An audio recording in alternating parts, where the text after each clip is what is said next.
Hi, Chef Luke here, and August is peach month, so we've got some nice fresh peaches here that we're going to show you how to make a kind of a grilled baked dish that I've got. It's kind of a grilled peach cobbler. So we'll take some of our peaches, which you can get at any of your Hy-Vee produce departments. They're really nice and firm. So what I like to usually do best is just cut them and just kind of roll it around on your knife.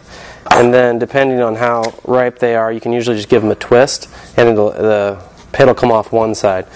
Now the other side can get a little bit hinky, so sometimes maybe cut it again and give it another little twist. Then you can pull the pit, hopefully, right out. So we'll take these, and now we're just looking for some kind of slices. And it doesn't have to be anything too fancy, just get it down to a small manageable slice.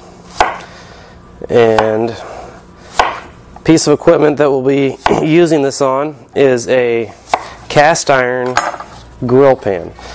So I've got that over on my stovetop right here. We got a little bit of oil onto it, just to kind of, you put a little bit of olive oil into the pan, so that's how you can tell how hot it is. When you start to get a low line of smoke coming off of it, then you're about ready to go. So we've got all these peaches right here, and so we'll take a little bit of olive oil spray, just kind of get it good and coated. And since we already know it's hot, we can toss these right into here.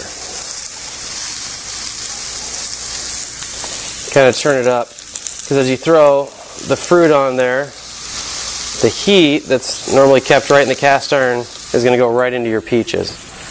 So take these, and we're just looking for a few marks onto them. And you can do the same thing out on your grill at home if you want, and then just finish this off by throwing it into a baked dish.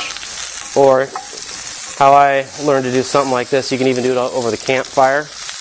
But you just got to at least see that done once before you can kind of attempt it, just to see how close you can keep it to the coals. But you get kind of a nice grilled aroma coming off these peaches. So as fruit caramelizes, it's just a really nice smell. So we'll let these kind of grill for a second. I'll show you the ingredients that we're going to be working with. So what'll go in with these peaches, I've used about 5 peaches and just cut them up into small, thin slices. And then we'll use about 6 ounces of butter, just unsalted butter. And then I've got ½ cup of sugar, and I've got a 1/3 cup of flour. And that'll kind of, imagine if you're making like a apple pie or something, these are kind of the usual ingredients that'll go into it to kind of make that filling and kind of nice softness that goes into it. So once we've got these just a little bit grilled, you don't have to cook them for a ton. We will take some of our butter, kind of toss it into here, and we're just letting the butter kind of melt around. And for the topping that goes on it, I've already melted a little bit of butter, so you can add a little bit of just liquid butter to help melt that down. We want to make sure and save some for our topping. This will also aid in softening up these peaches.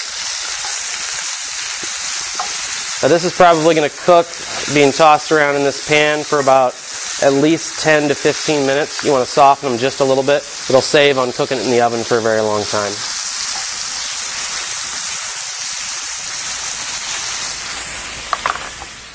Alright, so now we'll toss in our sugar.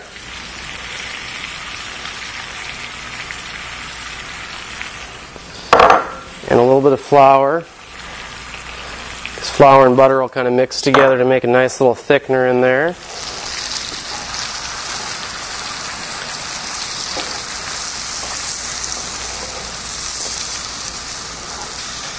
Alright, we'll add just a little bit more butter. So we're probably looking at a total of about maybe 12 ounces of butter. So this will almost, even as it cooks like that, it's starting to look just like you would see as an apple pie. It's almost even making a little, what you might call roux at the bottom. But keep it kind of nice and soft, and as the peaches cook down, that'll add a little bit of juice to the mix. So you can let this sit for just a minute. Alright, so now we'll make our topping. We've had this cooking here for just a couple of minutes, and so we'll take about 1.5 cups of just your regular quick oats. So we'll mix that in there. Then 1/2 cup packed brown sugar, and we'll just kind of mix that so that gets kind of separated all throughout the oats before we add the butter, so we don't want it to clump up at all. So then we'll pour in our melted butter. Again, that's going to be about 8 ounces of butter. So we'll just get this nice and mixed. It's going to make a nice little topping to put over our cobbler. Bring it right over to our pan. Finishing up here. Now, this is going to be kind of a rustic looking dish, so don't feel that you have to get this exactly everywhere on there.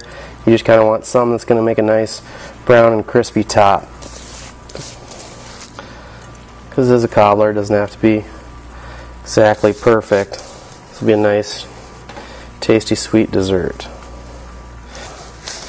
So I've got an oven that is set at 350 degrees, and then this will just cook in here for about 1/2 hour or so. Just kind of want to check it occasionally to make sure that it's not browning too much on the top.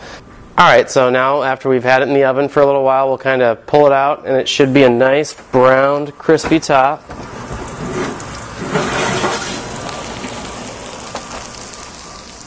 So have a nice peach cobbler. Very, very hot, so you're going to want to let this cool. You can't even let this cool overnight into the next day and then re-warm up portions of it so that it's not, well, very, very hot to bite into. Chef Luke's grilled peach cobbler. Bon appetit.